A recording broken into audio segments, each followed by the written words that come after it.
পশ্চিমবঙ্গের আলিপুরদুয়ার জেলার এক প্রান্তিক গ্রাম, নাম টোটোপাড়া। এইখানে বাস করে বিশ্বের অন্যতম ক্ষুদ্র জনজাতি টোটো জনজাতি। আমি এখন যার সঙ্গে দাঁড়িয়ে আছি, জলেন টোটোর সঙ্গে আমি কিছু বাংলা ভাষা বলবো, বাংলা কথা বলবো, উনি ওনাদের টোটো ভাষায় সেটার উত্তর দেবে। আপনাদের এখানে হাসপাতাল রয়েছে? হাসপাতাল নি না এটা। তোমরা সবাই এই টোটোপাড়ায় একবার ঘুরে যাও, জায়গাটা খুব সুন্দর। না বিয়া এই টোটোপাড়ার কোয়েম সাহতু। আচ্ছা, আমরা এখানে মূলত প্রকৃতি, গাছ, পাহাড় এই সমস্ত জিনিসের পুজো করি। কাবিয়া এই সেনে শুটিং পাহাড় পর্বত পূজা জমি। এই যে ঘরটা, এটা হচ্ছে কাঠের ঘর। হ্যাঁ, এসা ইয়া কেউ সা কো কে প্রাকো সা। টোটোপাড়া একটি গ্রাম নয়, এটি একটি জীবন্ত ইতিহাস। এটি একটি প্রমাণ ভারতের বৈচিত্র্যের মধ্যেই লুকিয়ে আছে প্রকৃত সৌন্দর্য। আমার হাতে যেটা এখন দেখতে পাচ্ছেন, এটাকে মুঙ্গি বলা হয়। কি বলা হয় এটাকে? মুঙ্গি। এটা আমরা মূলত টোটো ভাষাতে এটা মুঙ্গি বলা হয়, আর বাংলাতে আমরা এটাকে ছোরা বলি সাধারণত। এই ছোরা কিন্তু ট্র্যাডিশন, ওনাদের সবসময় এটা কোমরে বাঁধা থাকে এরকম করে, ঠিক আছে? ধারণা করা হয় টোটোরা তিব্বত বার্মি বংশোদ্ভূত, আর এই গ্রামই হলো তাদের মূল নিবাস। এই গ্রামের মধ্যেই টোটোদের বাসস্থান, আর এটাই হচ্ছে বিশ্বের একমাত্র টোটোদের বাসস্থানরত এরিয়া।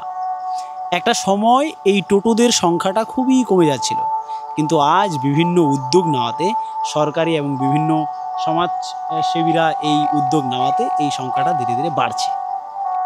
টোটোরা কি হিন্দু না মুসলিম না বৌদ্ধ, কোনটা? হিন্দু না? আচ্ছা, এখানে হিন্দু দেবদেবীর পূজা হয়। দুর্গা পূজা হয়? দুর্গা। টোটোরা সাধারণত বন, জঙ্গল, পাথরকে পুজো করে। এদের প্রধান দেবতা হলো ঈশপা।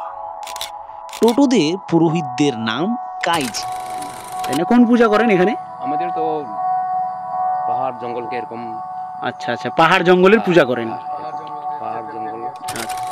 জন্ম কিংবা মৃত্যুতে টোটোদের প্রধান প্রসাদ হলো ইউ বা হারিয়া। চাষাবাদের ক্ষেত্রে টোটোরা খুব দক্ষ নন। তার উপর জমির অভাব ও জমির উর্বরতার অভাবে টোটোরা সারা বছর খাদ্যশস্য উৎপাদন করতে পারে না।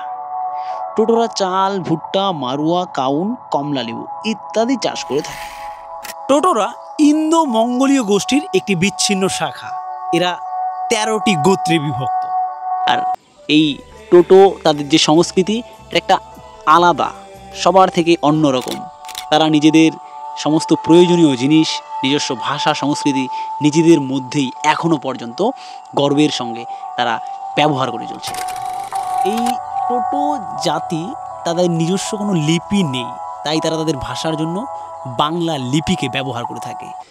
পিছনে যে ঘরটা দেখতে পাচ্ছেন, এটাকে বলা হয় টোটোদের বাড়ি, আর টোটো ভাষা এটাকে কি বলে? টটবিকোসা।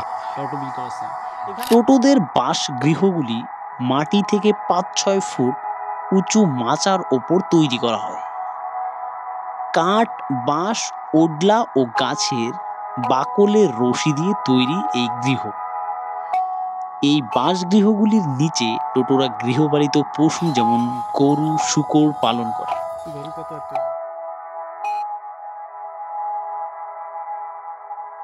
এখানে মূলত কতগুলি পরিবার রয়েছে এই টোটো গ্রামে? হ্যাঁ, শুধু টোটোতে বলতে গেলে 2000 জন রয়েছে। হ্যাঁ। আচ্ছা আচ্ছা, ঠিক আছে।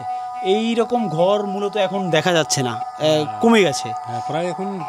আচ্ছা, বাঁশও আগে তো বাঁশের ছিল, আমাদের আগে বাঁশের ছিল, খড় দিয়ে ছাউনি করে বানাতো। আচ্ছা, আগে বাঁশ আর খড় দিয়ে বানানো। হ্যাঁ, বানানো।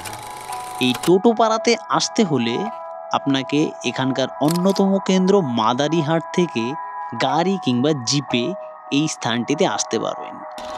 তবে বর্ষাকালে খুব ভয়ঙ্কর পরিস্থিতি দেখা দেয়। সেতুহীন নদী পথ অতিক্রম করে এখানে আসতে হবে, তাই এই সময় এখানে যাওয়া এড়ানোই উচিত।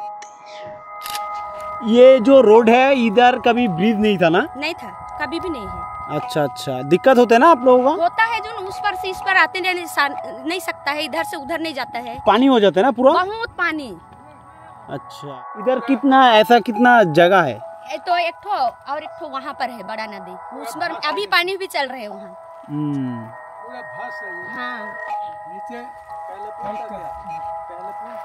नहीं था, कभी भी नहीं है यहाँ पर। पहले से ऐसे ही, अभी भी पहले से ऐसे ही है ना? ऐसे ही है। पहले थोड़ा छोटा था, अभी बढ़ते बढ़ते बढ़ते अभी इतना चौड़ा हो गया। এটি একটি গুরুত্বপূর্ণ নৃতাত্ত্বিক পর্যটন স্থল। টোটোপাড়া তার সংস্কৃতি, ঐতিহ্য ও প্রাকৃতিক সৌন্দর্যের জন্য পর্যটকদের কাছে এক আকর্ষণীয় স্থান। তবে এই সম্প্রদায়ের ভাষা ও সংস্কৃতি সংরক্ষণে আরও উদ্যোগ প্রয়োজন। এই রকমই আরও তথ্যপূর্ণ ভিডিও দেখতে হলে আমাদের ট্রাভেলার অফ ইন্ডিয়ান হিস্ট্রি চ্যানেলটিকে সাবস্ক্রাইব করতে ভুলবেন না। ধন্যবাদ, ভালো থাকবেন।